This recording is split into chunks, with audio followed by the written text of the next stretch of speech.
Welcome to Telugu focus TV. నేను మీ శ్రీనివాస్ రెడ్డి. చంద్రబాబు నాయుడు గారు ఈ ఉచిత బస్సు ప్రయాణానికి సంబంధించి కూడా కొన్ని సంచలనమైనటువంటి నిర్ణయాలను కూడా ప్రకటించారు. ఈ నిర్ణయంతో మహిళల్లో ఆనందం వ్యక్తం చేస్తున్నారా, లేకపోతే ఆందోళన చెందుతున్నారని కూడా ఈ వీడియోలో మనం తెలుసుకుందాం. చంద్రబాబు నాయుడు గారు గత ఏడాది జరిగినటువంటి సార్వత్రిక ఎన్నికల్లో విజయం సాధించిన సంగతి మనందరికీ తెలిసిందే. అయితే మహిళలకు ఇచ్చినటువంటి ఉచిత బస్సు ప్రయాణం ఏదైతే ఉందో, ఈ మేరకు స్త్రీ శక్తి పేరుతో కూడా రాష్ట్రంలో ఉచిత బస్సు ప్రయాణాన్ని కూడా ప్రవేశపెట్టారు ఆయన.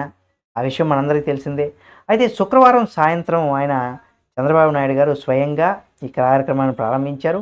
అయితే ఈ పథకానికి సంబంధించి కొన్ని షరతులు కూడా విధించారు. వీటి నుంచి ఈ షరతుల ప్రకారం కనుక మనం చూసినట్లయితే ఘాట్ రోడ్లలో ప్రయాణించే ఆర్టీసీ బస్సుల్లో అయితే మహిళలకు ఉచిత సర్వీసు ఉండబోవని కూడా స్పష్టం చేశారు. ఆ విషయం విన్న తర్వాత కూడా మహిళలంతా కూడా కొంత షాక్కు గురయ్యారని కూడా చెప్పుకోవచ్చు.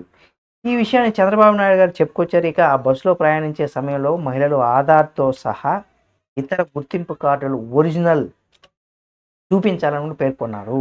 అయితే ఈ నిబంధనలతో స్త్రీశక్తి పథకాన్ని ప్రారంభించారు. అయితే శనివారం ఉదయం నుంచి కూడా రాత్రి 10 గంటల వరకు కూడా మహిళలు జోరుగా ప్రయాణించారు. ఉచితం ప్రయాణం కాబట్టి చాలామంది ఒరిజినల్ గుర్తింపు కార్డు లేకుండానే బస్సులు ఎక్కారు.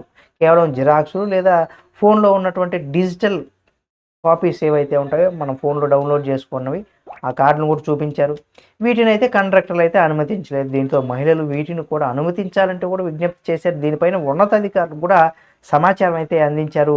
అయితే ఘాట్ రోడ్లలో ప్రయాణించేటువంటి బస్సుల్లో ఉచితం లేదన్న విషయం తెలియక మన్యం ప్రాంతంలో ఉన్నటువంటి ప్రజలు, అంటే పార్వతీపురం, లోతుగడ్డ, ఈ పరిసర ప్రాంతాల్లో ఉన్నటువంటి గిరిజన ఎవరైతే ఉంటారో గిరిజన ప్రాంతాల్లో ఉన్నటువంటి వారు గిరిజనులు చాలా ఇబ్బందులు పడ్డారు. ఈ విషయం కూడా ఉన్నతాధికారుల దృష్టికి తీసుకెళ్లారు. మొత్తంగా ఈ నిబంధనలు పెట్టారు కాబట్టి అవే ఇక్కడ సమస్యగా మారాయి. మిగిలిందంతా హ్యాపీగానే సాగిపోయింది. మహిళలకు దీనికి సంబంధించి కూడా హర్షాతిరేకాలు కూడా వ్యక్తం చేశారు. ఇక శుక్రవారం సాయంత్రం 5 గంటలకు ప్రారంభించినటువంటి ఈ శ్రీశక్తి ఉచిత బస్సు వ్యవహారం శనివారం రాత్రి 10 గంటల సమయంలో ఇక్కడ సీఎం చంద్రబాబు నాయుడు గారు తన క్యాంప్ ఆఫీస్లో ఈ పథకానికి సంబంధించి కూడా ఫీడ్బ్యాక్ తీసుకొని సమీక్షించారు. 30 గంటల్లో జరిగినటువంటి ఈ వ్యవహారం సంబంధించి మహిళల దగ్గర నుండి వస్తున్నటువంటి ఫీడ్బ్యాక్ గురించి కూడా చంద్రబాబు నాయుడు గారు తెలుసుకున్నారు. మొత్తంగా 12 లక్షల మంది మహిళలు రాష్ట్ర వ్యాప్తంగా పర్యటించారు. అధికారులు ఈ విషయాన్ని కూడా తెలియజేశారు. అదే సమయంలో తమకు ఎదురైనటువంటి సమస్యలు, మహిళల దగ్గర నుండి వినిపిస్తున్నటువంటి డిమాండ్లు ఏవైతే ఉన్నాయో వాటిని కూడా చంద్రబాబు నాయుడు గారి దగ్గర చెప్పడం జరిగింది. వీటిపైన చంద్రబాబు నాయుడు గారు స్పందించారు. వెంటనే ఒక కీలకమైనటువంటి నిర్ణయాన్ని కూడా తీసుకున్నారు. ఇక నుంచి ఘాట్ రోడ్ల పైన ప్రయాణించేటువంటి బస్సుల్లోనూ మహిళలకు ఉచిత ప్రయాణం సౌకర్యం కల్పించాలంటే కూడా చంద్రబాబు నాయుడు గారు ఆదేశాలు అయితే జారీ చేశారు. అలాగే తిరుమల, అన్నవరం లాంటి ఆలయాల్లో ఘాట్ రోడ్లలో ఆ విషయంలో మాత్రం ఆలయ బోర్డు నిర్ణయం తీసుకోవాలని కూడా అక్కడ చెప్పడం జరిగింది.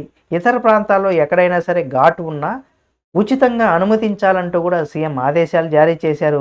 ఇక గుర్తింపు కార్డులు ఒరిజినల్ లేకపోయినా జిరాక్స్ కాపీలు అనుమతించేలా కూడా నిర్ణయం తీసుకోవాలని కూడా అధికారులు చెప్పడంతో ఫోటో కనిపించేలా ఉండేటువంటి వాటిని అనుమతించవచ్చంటూ కూడా చంద్రబాబు నాయుడు గారు స్పష్టం చేశారు. దీంతో మొత్తంగా ఇప్పటివరకు కూడా ఉన్నటువంటి నిబంధనలన్నీ కూడా దాదాపు తీసేసినట్టుగా కూడా చెప్పుకోవచ్చు. ఇది మహిళలకు మరింత సంతోషాన్ని కలిగించే చర్యగా సీఎం చంద్రబాబు నాయుడు గారు చెప్పడం జరిగింది. ఇది 100% మంచి విషయంగా కూడా చెప్పుకోవచ్చు.